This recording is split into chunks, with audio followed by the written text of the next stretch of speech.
त्यांच्याकडे हे अशोक लेलँड आहे. अशोक लेलँड दोस्त ही गाडी त्यांच्याकडे आहे, परंतु आज त्यांनी विरोची ट्रायल घेतलेली आहे. तर आपण त्यांना विचारू की विरो कशी वाटली. सर कशी वाटली तुम्हाला? तुम्ही चालून बघितली, सगळं छान वाटली ना.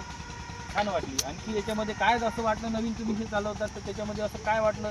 नवीन म्हणजे ती अशी त्याला इतर होल्ड होतात.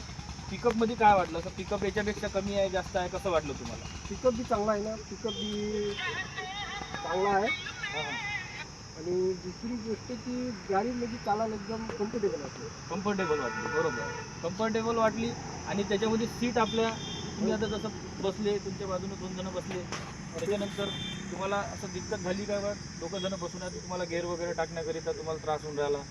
काहीच नाही. 2+1 ची पासिंग आहे. आणि त्याच्यामध्ये अंदर बसल्यानंतर तुम्हाला काय जाणवलं? तुम्ही रिवर्स गिव्ह वगैरे पण घेतला आहे?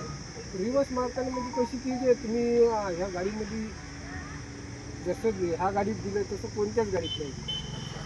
तुम्हाला त्याच्यामध्ये टचस्क्रीन जे दिलेली आहे ते तुम्हाला कशी वाटली? त्याच्यामध्ये एकदम सुंदर आणि छान वाटली. रिवर्स घ्यायला त्रास नाही, काहीच नाही. बाकी गाड्यामध्ये हे नाही आहे. अच्छा, बरोबर. आणि जसं आता याच्यामध्ये आता आपण ते खडबड रोडवर पण चालवलेली आहे.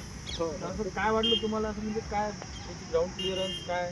म्हणजे कशी तुमच्या हाईट भरपूर असल्यामुळं खाली लागायचं घेऊ नाही गोट्याला. आता जर तुम्ही हे विकतो म्हटलं आणि विकल्यानंतर तुम्ही ही गाडी घ्यायची इच्छा तुम्हाला वाटत आहे का असं का नाही ही गाडी घ्यायची? घ्यायलाच पाहिजे. आणि असा इच्छा होती का हेच गाडी घ्या.